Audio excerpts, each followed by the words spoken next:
પ્રણામ, નમસ્કાર. રત્ન સ્પિરિચ્યુઅલ વર્લ્ડમાં આપ સૌનું હાર્દિક સ્વાગત છે. આપણો ટૉપિક જે છે એ અહીંયા કન્ટિન્યુ છે. આપણે વાત કરી રહ્યા હતા, સમજી રહ્યા હતા મૂર્તિ સ્થાપન અને ફોટા સ્થાપન વિશે. મૂર્તિ સ્થાપન વિશે આપણે જાણ્યું કે તેનું શું મહત્ત્વ છે, મૂર્તિ સ્થાપન કેમ કરવામાં આવે છે, કઈ જગ્યાએ કરવામાં આવે છે, તેનું શું કારણ છે, તેનું શું મહત્ત્વ છે, તેના શું ફાયદા છે, બરાબર.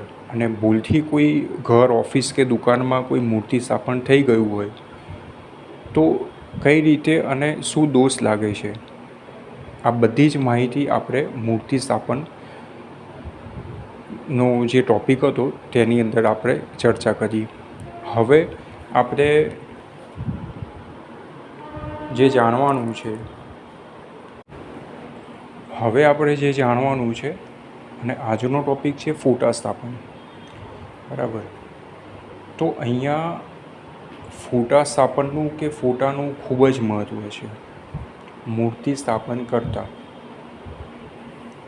જો તમે ઘર, ઓફિસ કે દુકાનમાં જે છે તમે મૂર્તિ સ્થાપન કરેલું હશે તેની કમ્પેરમાં જો ફોટાનું સ્થાપન હોય અને જો કરો તો વધારે સારું, બરાબર છે. આ મારું એક મંતવ્ય છે. હવે ફોટા સ્થાપનમાં જે છે ને કોઈ પ્રોસેસ, કોઈ પૂજા વિધિ, શુદ્ધિકરણ, સિદ્ધિકરણ, મંત્રોચ્ચાર એવું કોઈ ફોર્મેટ નથી. આપણે જાણ્યું કે મૂર્તિ સ્થાપનમાં ફોર્મેટ છે. આપણા શાસ્ત્ર પ્રમાણે જે છે એ એક એની અંદર એક પદ્ધતિ છે. એ પદ્ધતિ પ્રમાણે જ તમારે તેનું સ્થાપન કરવું પડે. હવે અહીંયા પ્લસ પોઈન્ટ એ છે કે ફોટા સ્થાપનમાં કોઈ એવું પદ્ધતિ નથી કે કોઈ એવું શુદ્ધિકરણ તમારે કરવાનું નથી, બરાબર છે. કોઈ ફોટાનું તમારે સિદ્ધિકરણ કરવાનું નથી, કોઈ તમારે મંત્ર જાપ કરવાના નથી, બરાબર છે.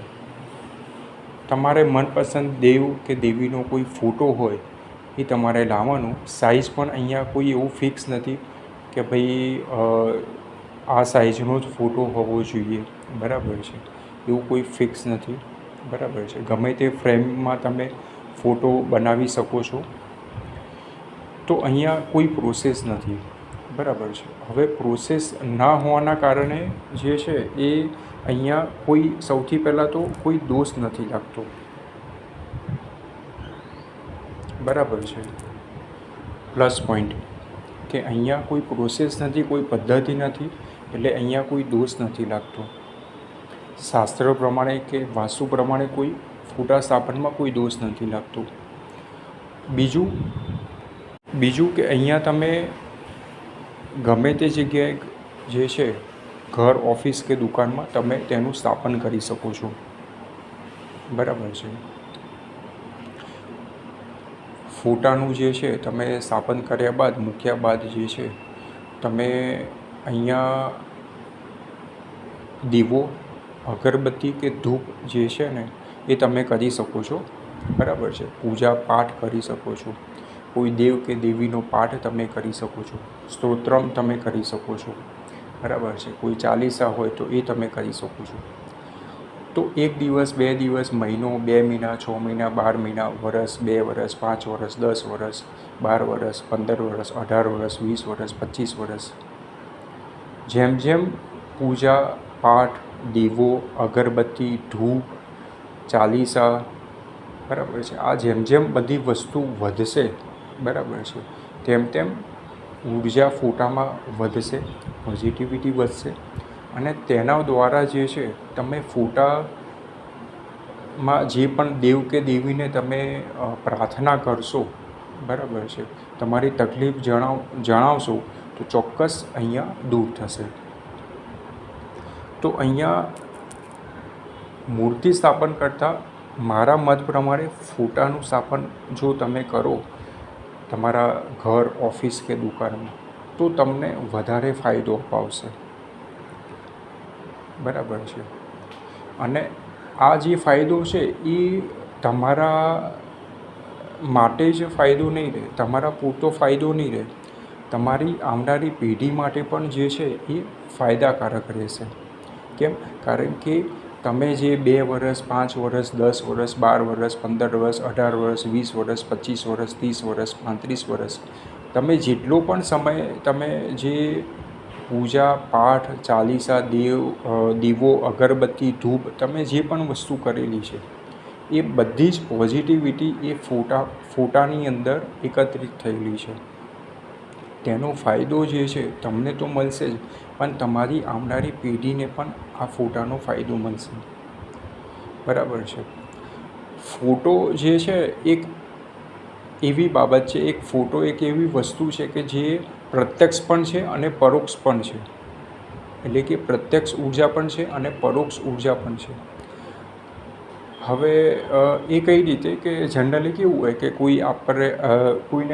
કોઈને આપણે જોઈએ, બરાબર છે, કોઈ વ્યક્તિ આપણે જોઈએ તો કેવું થાય કે આપણે ટેન્સમાં હોઈએ, બરાબર છે, કોઈ ટેન્શનમાં હોઈએ, બરાબર છે, કોઈ દુઃખ હોય, કોઈ આપણું માઇન્ડ સપોઝ માની લો કે ડિસ્ટર્બ હોય, તો ખાલી એ વ્યક્તિને જોવાથી આપણું માઇન્ડ જે છે ને એ ફ્રેશ થઈ જાય, અથવા તો આપણને કોઈક ઉર્જા આપણને મળે, એનર્જી આપણને મળે. તે જ વસ્તુ જે છે તમારે ફોટામાં મળશે. બરાબર. તે જ પોઝિટિવિટી, તે જ એનર્જી તમે ફોટામાં ફીલ કરી શકો છો. બરાબર. તો અહીંયા મારા મત પ્રમાણે જે છે તમે તમારા ઘર, ઓફિસ કે દુકાનમાં ફોટાનું સ્થાપન કરી શકો છો. બરાબર છે. સ્થાપનમાં જે છે દેવ કે દેવી હોય તો તમે નીચે જે છે ગમે તે કપડું, લાલ, લીલું, સફેદ, પીળું કે ગમે તે કલરનું જે છે, મલ્ટી કલરનું, ગમે તે ડિઝાઇનનું, તમને જે પસંદ આવે એ પાથરીને તમે ફોટો તેની ઉપર મૂકી શકો છો, સ્થાપન કરી શકો છો. બરાબર છે. બીજું એક અહીંયા ફાયદો એ થાય કે માની લો કે તમે અમુક સમય પછી ઘર, ઓફિસ કે દુકાન બદલો છો, તો અહીંયા બીજી જગ્યાએ જે છે લઈ જવામાં પણ તમને તકલીફ નહીં થાય. માની લો કે તમે મૂર્તિનું સ્થાપન કર્યું છે તમારા ઘર, ઓફિસ કે દુકાનમાં, બરાબર છે, અને પછી તમારે જો બીજી જગ્યાએ લઈ જવું પડશે તો લઈ જવામાં પણ તકલીફ થશે. અને બીજું, તમે બીજી જગ્યાએ જશો એટલે સ્થાન પરિવર્તન કર્યું, સ્થાન બદલ્યું, તો અહીંયા તેની પણ એક આપણા શાસ્ત્રમાં પદ્ધતિ છે. બરાબર છે. સ્થાપનની તો પદ્ધતિ છે જ, પણ સ્થાન બદલ્યા પહેલાં તમારે એની પણ પદ્ધતિ છે. બરાબર છે. ચોઘડિયું જોવું પડે, મુહૂર્ત જોવા પડે, બ્રાહ્મણને બોલાવવું પડે, બરાબર છે, પ્રોસેસ છે. તો અહીંયા ફોટામાં એ બધું તમારે કરવાની જરૂર નહીં પડે. તમે જાતે જ જે છે તમે જે છે જે તે જગ્યાએ જે છે નવું ઘર હોય, દુકાન હોય કે ઓફિસ હોય, તમે જાતે જ જે છે ચોઘડિયું મુહૂર્ત જોઈને, સારો દિવસ તિથિ જોઈને, બરાબર છે, તમે સ્થાપન જાતે કરી શકો છો. તેમાં બ્રાહ્મણની જે છે જરૂરિયાત નથી. બરાબર છે. બીજું કે અહીંયા તમને બધાને ખ્યાલ હશે કે આપણા જે દેવી દેવતા છે એ 33 કરોડ દેવી દેવતા છે. બરાબર છે. 33 કોટી દેવી દેવતા છે. તો અહીંયા હવે કેવું થાય કે અમુક દેવ કે દેવી એવા હોય કે તમને એની મૂર્તિ મળવી મુશ્કેલ હોય છે. એટલે તમારે શું કરવું પડે કે તમારે સપોઝ તમારી ઈચ્છા હોય કે ભાઈ મારે મૂર્તિ બનાવવી છે, તો અહીંયા શું થશે કે તમારે સ્પેશિયલ ફોટા દ્વારા ઓર્ડર આપવો પડશે.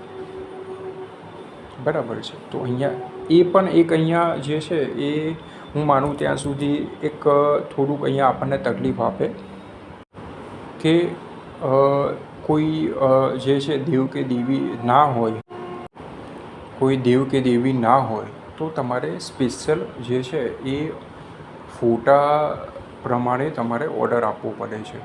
મારા મત પ્રમાણે હું તમને ના જ પાડીશ કે મૂર્તિનું જે છે ક્યારેય તમે સ્થાપન ના કરતા. બરાબર છે. સિવાય કે તમારે કોઈ સાધના કરવી છે, બરાબર છે, કોઈ તમારે તપ કરવું છે, બરાબર છે, તમે એકલા છો એટલે કે સાંસારિક નથી, તમે સંસારમાં નથી. બરાબર છે.